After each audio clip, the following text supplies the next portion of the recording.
Welcome to The Definitive Wrap, where we report the truth about American exceptionalism. We love our flag, we love our country, and we believe in America. The Definitive Wrap, where we respect people of faith, the men and women in blue, and our support for Israel. And now your hosts, Bela Sebro, she's the nice one, and Alan Skorsky. He's not so nice. But together they are The Definitive Wrap. I'm Alan Skorsky with my co-host Bela Sebro, and welcome to The Definitive Wrap, where we discuss the news items the mainstream media just won't touch. The Definitive Wrap is proud to be the official podcast of VinNews.com. Over the last few weeks, the radicals in Congress have tried to pass a $3.5 trillion bill, which would devastate the U.S. economy. And at the same time, a number of these progressive extremists attempted to block Iron Dome funding for Israel to replenish their supplies after the 4,000 plus rockets their friends in Gaza fired into Israel this past May. As if the Squad and the PLO-PA supporters in Congress weren't enough of a concern for Jews and supporters of Israel, there is a new group of two-state solution advocates being spearheaded by Michigan Congressman Andy Levin, a Jewish Democrat who said that his friendship with Rashida Tlaib gives him hope that there can be a peaceful two-state solution. Today's very special guest is attorney Liz Berney, who is the National Director of Research and Special Projects for the ZOA, whom Bela will introduce shortly. The ZOA is at the forefront of fighting for Israel and against anti-Semitism without apology and without exceptions. For years, the ZOA has also been targeted by left-wing Jewish groups because of their unequivocal support for Israel. The ZOA recently issued a press release calling for the removal of Jew haters from congressional committees, naming AOC, Rashida Tlaib, Ilhan Omar, Berney McCollum, and others who endangered Jewish and Arab lives twice this week. We will talk about these and other related issues with Liz Berney following Bela's introduction. Bela? Thank you, Alan. The ZOA, Zionist Organization of America, is the first official Zionist organization in the United States that was founded in 1897. The name ZOA has always been the organization that people will call on and seek guidance from when an anti-Semitic act directly or indirectly takes place. It is the organization wherein people will say, what does the ZOA say about this? Or what will the ZOA do about this? And it is an organization that I've always personally admired and respected for staying true to its mission and cause from its very inception. They don't just sit still when something is not right. They get out there and they don't just talk about the problem. The ZOA fixes the problem, and they have fixed many as it relates to combating anti-Semitism. If our audience thinks that we are living comfortably and that we have nothing to worry about and that things could never get that bad in the United States, sadly, that is not the case. There is much concern, and we will be addressing some of them today with regard to how the ZOA is responding in effort and action. We have with us today Elizabeth A. Berney, Esquire. Liz is a graduate of Cornell University and the University of Chicago Law School. Elizabeth, Liz, as she likes to be called, is an attorney and the National Director of Research and Special Projects and co-counsel for the Zionist Organization of America, the oldest pro-Israel organization in the United States. Liz assists ZOA's defense of Israel and the Jewish people, including by writing U.S. Supreme Court Friend of the Court briefs, co-authoring op-eds, and representing ZOA in media appearances, synagogue speeches, panels, and debates. Liz also represents ZOA at the World Zionist Congress, the Zionist General Council, the Keren Kayemet Israel JNF Board, and the European Conference on Countering Anti-Semitism. Prior to joining ZOA, Liz worked at Manhattan law firms on diverse matters, including consumer safety, corporate fraud, and international legal cases involving foreign governments. Liz helped negotiate the Swiss bank's Holocaust assets case settlement and formulated legal theories for the German bank's Holocaust assets case. One of the big issues and threatening the security of Israel is a recent House Democrats' announcement that they will defund Israel's Iron Dome system. For our audience's benefit, to understand what this is and the danger, the Iron Dome was designed in the world to cope with rocket shots into Israel by Palestinian militants in Gaza and Hezbollah in Lebanon. It has saved many Israelis from serious injury and death. Liz, welcome to our show. My first question is, I understand that the US Congress consists of Jew haters, but isn't the United States a human rights loving democracy? Not only that, but has it really come to the point that the Jew haters are so blatant in their actions? And with regard to the Iron Dome, does integrity take over hatred?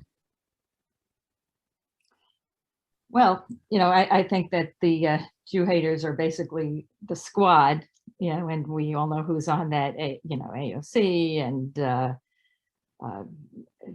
Rashida Tlaib. It's this Betty McCollum. There's a small Ilhan Omar, of course.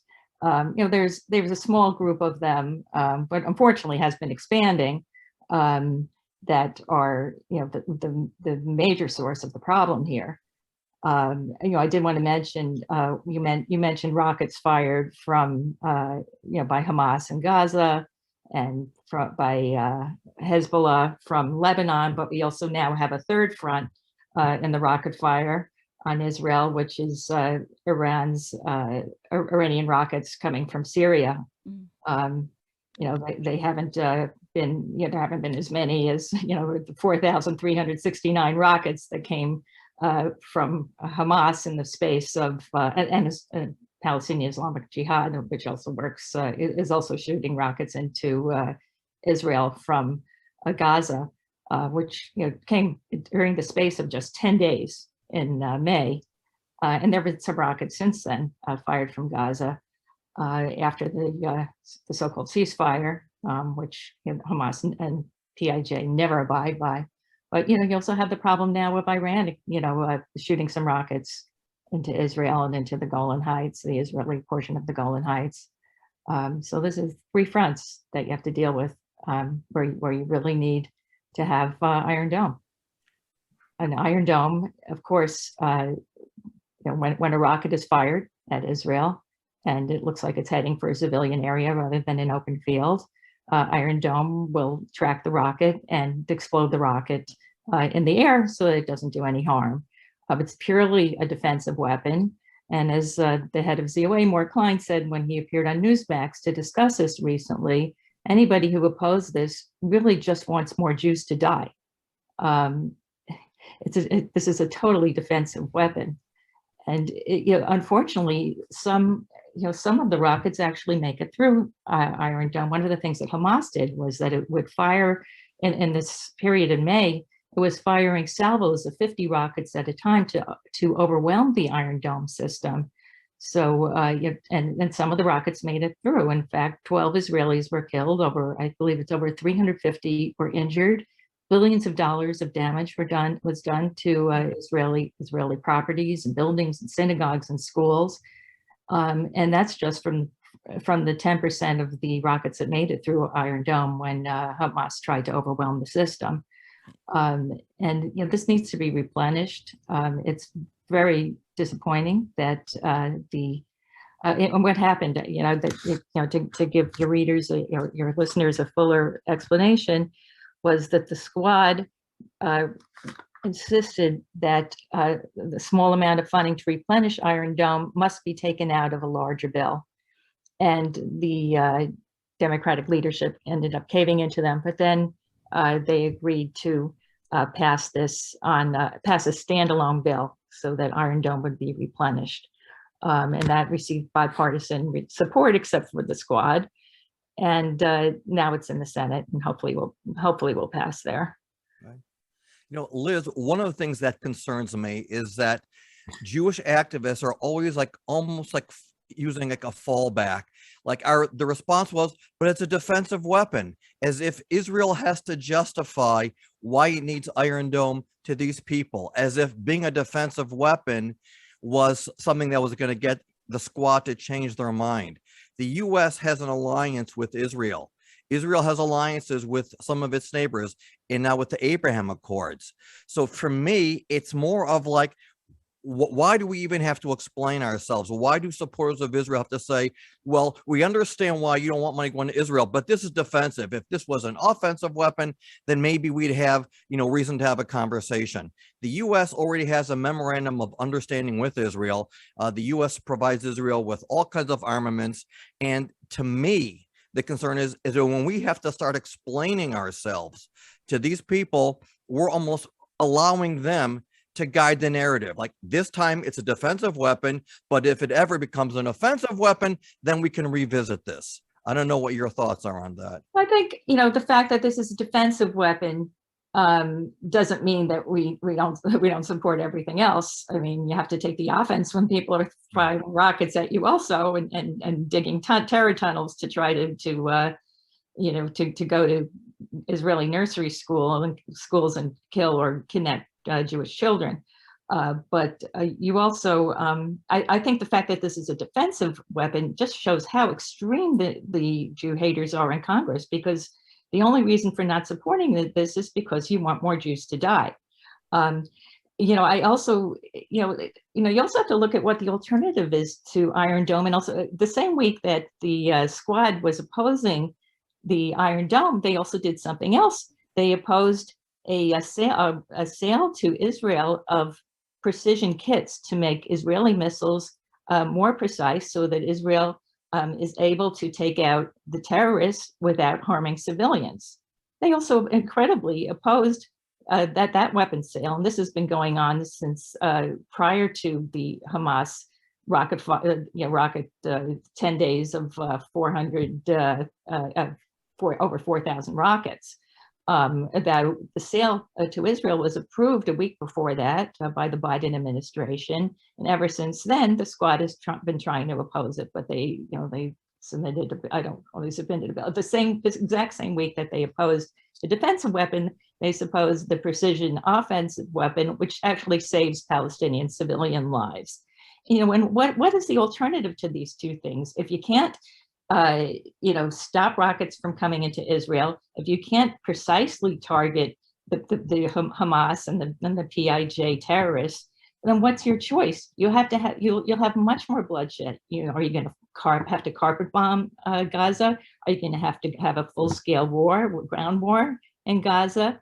So by opposing the types of the weapon sale of the precision guidance kits and the Iron Dome, the Squad is leading to more deaths of everybody, including Palestinian civilians. Liz, the ZOA recently praised former Secretary of State Michael Pompeo for his not just opposition of moving the Palestinian consulate to Jerusalem and that it's wrong, but that it's illegal. Can we talk about that? Can we talk about why it's illegal? Sure. A couple of things. One is that you had the Jerusalem Embassy Act of 1995, which says that Jerusalem is Israel's capital and a unified city. And when you put a consulate in Jerusalem that just deals with the Palestinians, Palestinian Arabs, and effectively is going to have diplomatic relations with the Palestinian Authority, you're undermining the unity of Jerusalem, which is ensconced in U.S. law. That's one way in which it is illegal. In addition, the Oslo Accords, which the PLO, Palestinian Authority, signed with Israel, and which the United States had some hand in, prohibit the Palestinian Authority from carrying on the Palestinian Authority for carrying on diplomatic relations with any foreign country.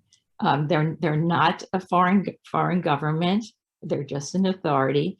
And having this, having a consulate that deals with them can be used to violate the Oslo Accords by, in effect, carrying out diplomatic relations with this non-state entity.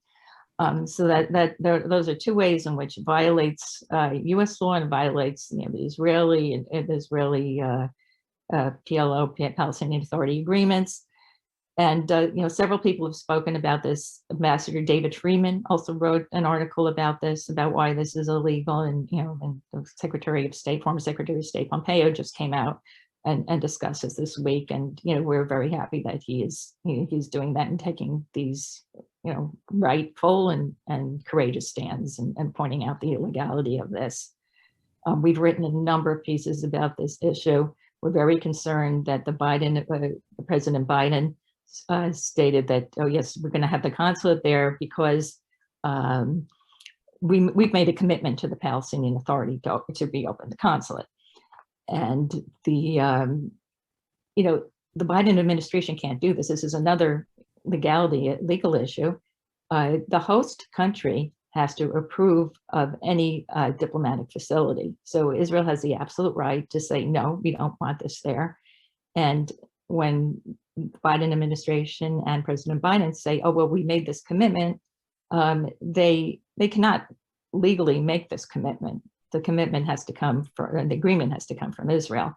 So there are a lot of things that are being done to try to force this consulate to be reopened that are completely unlawful. And it's also unnecessary now that we have the embassy and it's discriminatory against Israel. There are a lot of other problems with it, with such a consulate. When you have, there's no other country in the world where we have a consulate in the same city where we already have an embassy. Now that President Trump moved the embassy to Jerusalem, it's absolutely unnecessary, a waste of taxpayer dollars. And one of the strange things about this consulate is that in other nations where we have consulates, let's say we have the embassy in the capital city of the country, and we have consulates in some of the other major cities in the country, everything goes through the embassy, and then the embassy reports to the U.S. State Department. But here they have this very unusual arrangement where they want the consulate to report directly to the State Department and not even be under the control of the embassy. And in the Trump administration, they opened up a special unit in the embassy to deal with a Palestinian affairs unit, which is what you need. And that goes, it's the ambassador to Israel is in charge of that. It's not like this entirely separate entity that undermines Israel's sovereignty and undermines the unity of Jerusalem. Liz, recently the ZOA put out a paper analyzing the nomination of Thomas Nides to be the next U.S. ambassador to Israel, and they put out his pros and his cons. So his pros are, they're typical. Now just here's an example, and this is kind of what frustrates me, and this is what I'd like to know. How does the ZOA respond? Like, you put out a paper, is there follow-up? Let me give you an example. Point number 8, you have acknowledging that Jerusalem is Israel's capital. Well, if that's the case, then they're opening a consulate is a direct contradiction of that. So, and again, there are others we can bring up, but let's say in situations like that, does the ZOA follow up with the administration? Do you have your representatives down there say, wait a second, you said A, but you also said B, and B contradicts A? How does that work? Well, how does that work? We have a government relations department in Washington, and they follow up. At this point, a lot of the follow up is more with people, friends in the Senate and Congress, we pointed out exactly what you're speaking about. That on the one hand, he acknowledged that that Jerusalem is Israel's capital, but on the other hand, he undermined Israel's unity. And we actually, in our analysis of the hearing, we mentioned that Thomas Nides is undermining Israel's unified capital, Jerusalem, by promoting the opening of the Palestinian Arab consulate in Jerusalem. We quoted David Freeman's piece where he explained, I'll read that a Palestinian consulate that engages in diplomacy with he said Jerusalem, but that engages in diplomacy with the Palestinians runs afoul of the Jerusalem Embassy Act of 1995. Jerusalem remain an undivided city and is Israel's capital. Such a consulate would also, as we pointed out, I pointed out previously, it also violates the Oslo Accords. Right. I mean, one of the, if I can mention this, one of the other problems that we saw in Thomas Knide's testimony was that he falsely claimed that a consulate for Palestinian Arabs, quote, has existed in one form or another for almost 130 years. And in fact, as Ambassador David Freeman wrote, that is not true. The U.S. consulate in Jerusalem was established by American Christian Zionists in 1844 to facilitate the return of the Jewish people to Jerusalem. It was not to serve Palestinian Arabs in Arab interests. So this is a complete distortion of history. One of the things we obviously do is make the facts known and spread, spread the truth about this. And, and we speak to, all of our friends in the government. Liz, actually, I was going to ask the same question as Alan did. But one of the things in the analysis, one of the aspects of the analysis was that there were also positive positions affecting U.S.-Israel relations and security.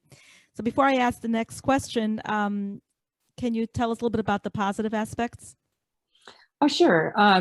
He's Nides in his hearing testimony, he supported the continuation of the MOU, the $3.8 billion of security assistance to Israel under the MOU, placing no conditions on the, no additional conditions on security assistance to Israel. I mean, Israel's already required to spend it, the money in the United States, and there are a number of conditions such as that.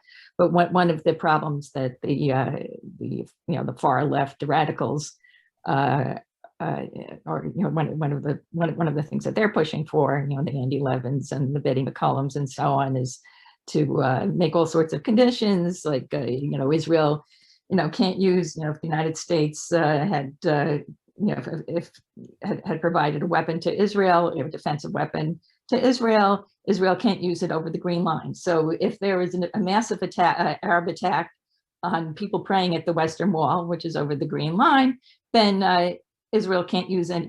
They have to figure out which weapon did we buy elsewhere, or which weapon did not come from the United States, and we can only use those weapons to fend off this attack, which is ridiculous. They also consider Gaza to be, like in the Andy Levin, what is it? His proposed, horrible proposed legislation, which is really written by J Street.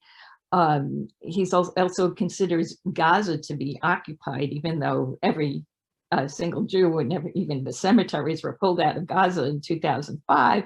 So Israel can't use any weapon from the United States, to stop the attacks from Gaza. It's just ridiculous. But they're trying to make these conditions so onerous that Israel can't defend herself. She can't defend her people from rocket attacks. She can't defend her people from ordinary terrorism coming from the Palestinian Authority, that the Palestinian Authority pays to, as the Palestinian Authority pays terrorists approximately $350 million a year to murder Jews and Americans. Israel will not be able to defend against that using a weapon from the United States. So they're trying to place all these conditions and make it impossible to defend the Israeli people. And, Nides fortunately said that he opposes that in his hearing. Go ahead. No, go ahead. Okay. I mean, he also committed to expanding U.S.-Israeli economic relationships, the U.S. waiver, trying to work for Israel to join the U.S. visa waiver program, supporting expansion of the Abraham Accords, which is a good thing. I know a lot of people, unfortunately, nothing has happened on that front yet with the Biden administration, but, maybe he'll be helpful for that. Resupplying Israel's Iron Dome, which we spoke about earlier. And retaining the U.S. Embassy in Jerusalem, but of course he's undermining that with his support for the consulate. So those are the positives, but there are also some deeply troubling negatives. Right. So Liz, one of the questions I have that has never been answered, when after the Oslo Accords, which were a disaster, and I opposed and I predicted everything that was going to happen, I'm not looking for any pat on the back or Alan, good going. But we knew, anyone who understood the region understood this. George W. Bush, when he came in office, said, we'll support Oslo as long as the Palestinian Authority implements democratic institutions. Arafat failed, so he got pushed out of office. To date, not one person has explained how American national interests are served by creating a Palestinian Arab state on Israel's border. Now, here's something that's interesting, and you and I spoke about this, I think, last night. Joe Biden, whether he knew what he was saying or not, or someone just put it in his teleprompter, said on 2 occasions that Israel has to be a Jewish state and the Palestinian state would have to be democratic. John Kerry never called for that, and Andy Levin himself said that the purpose of a Palestinian state was for them to create their own legitimate aspirations. How has it never been put forth to anybody, any nominee or any administration, how are American interests served by creating a non-democratic state right on Israel's border? Well, obviously, American interests will be deeply harmed by this. You'll have another failed Iranian vassal state. You'll have Hezbollah there. You'll have Hamas there. You'll have Iranian arms. Nobody will be safe in Israel because you'll have a fourth front where the largest front for shooting rockets into Israel's major population centers. It'll just increase Iranian hegemony over the entire Middle East. It would be extremely dangerous for the United States as well as for Israel to have a Palestinian Arab state. And these are, the terrorists there, again, as we previously discussed, are paid to murder Jews and paid to murder Americans. I mean, what kind of state is this? I also want to just mention that it's not really on Israel's border. It's actually, they're talking about creating a Palestinian Arab state on land that was designated for the Jewish state under international law, including the Mandate back in 1922, the San Remo resolution, and that's all in it, and also U.S. treaty obligations, the Anglo-American Convention. These are all, there is international law that makes all these areas part of the area designated for the Jewish state. So you're not talking about just placing something on Israel's border. You're talking about carving out area designated for the Jewish state to create a failed Iranian, Hezbollah, Hamas, PFLP, terrorist Palestinian state. And also, I would also mention that the Palestinian state would interfere with creating this coalition that President Trump was creating of moderate Arab states and Israel to deal with Iran and to oppose Iran. You would have less peace in the Middle East because these agreements, let's say between Bahrain and the UAE and Israel, Morocco, Sudan, all contribute to peace in the Middle East.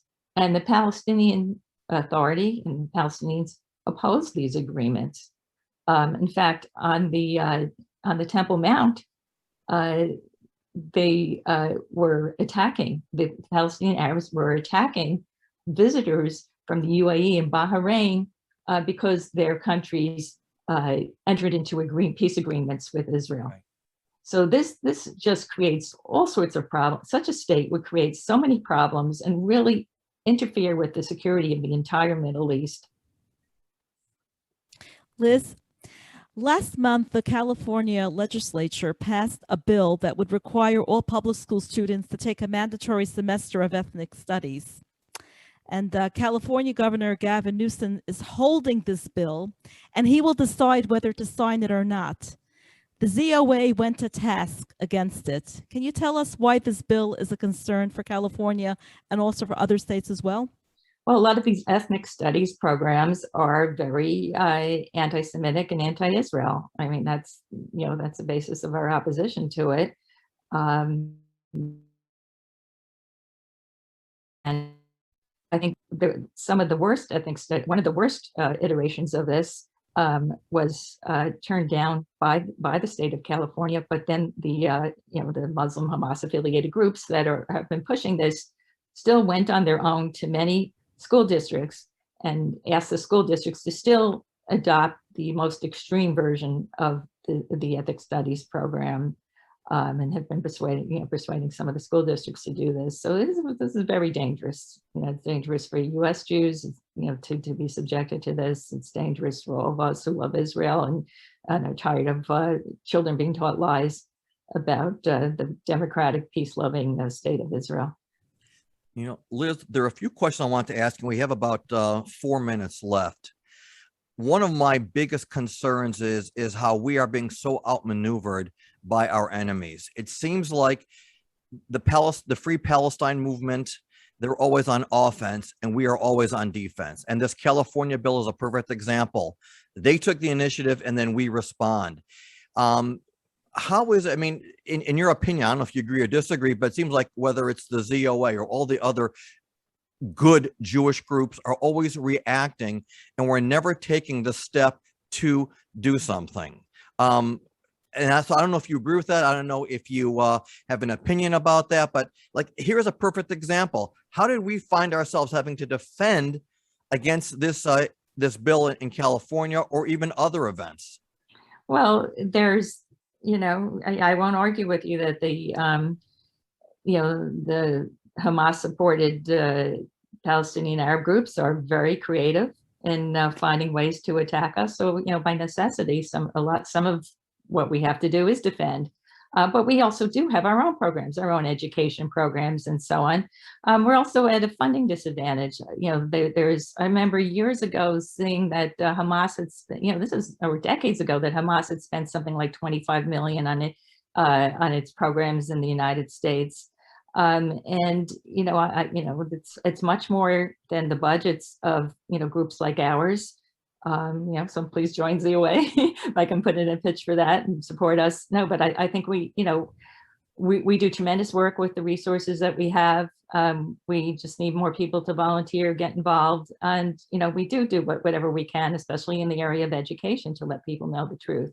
Every day, we've done webinars, discussing Israel's rights and discussing many issues. What we're doing today, I think, is helpful in that regard, just setting the record straight about many issues. And, and Alan, you were doing a great job with your podcasts, and I think that's a real proactive effort. Bela gets the credit for that because this was her idea. Bela just wanted me. Bela just wanted me because of my pretty face. But all of us, ZOA is obviously on the front lines and educating people about the truth in a positive and proactive way, as well as defending, because you have to do both. It's the left is running these radicals are running a real propaganda war, and we have to do more and continue what we're doing and expand it. Right. Bela, you have about a minute and a half left. One last question, please. What is the ZOA currently doing to remove the Jew haters from congressional committees? We have, ever since some of these Jew haters landed in Congress and started doing things like Rashida Tlaib putting her a sticker on her map of the world, covering up Israel and replacing it with so-called Palestine. We have been calling for their ouster from their committees and talking about, why that has to be done. I know the Republicans, when there were some people who were problematic, they immediately lost all their committee assignments, and that we have continued to push for that, that we've written about that. Our government relations department is involved in that. We think it's very important that the Democratic leadership finally needs to take some real action to stop this Jew hatred and say that it's unacceptable, because we believe that this kind of Jew hatred is coming from Congress, sends a signal that has increased attacks on Jews throughout this country, and increasing anti-Semitism throughout this country and the world even. So we need to keep pushing for that. Right. So I know we've got about 30 seconds left, but one of the things I'll just close up with is that I almost my jaw dropped when I heard Steny Hoyer He's a Democrat, but, you know, I give him his, you know, he always helped Israel.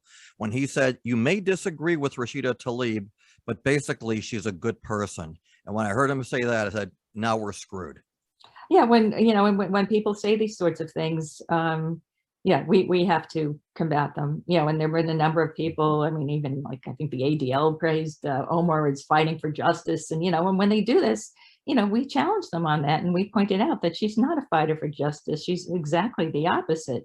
She's a fighter for the injustice of terrorists murdering Jews. Right. Okay, Bela? Liz, we're out of time. Liz, thank you for joining us today on the Definitive Wrap. And most importantly, thank you for what you're doing and making such a strong difference in the lives of Jews.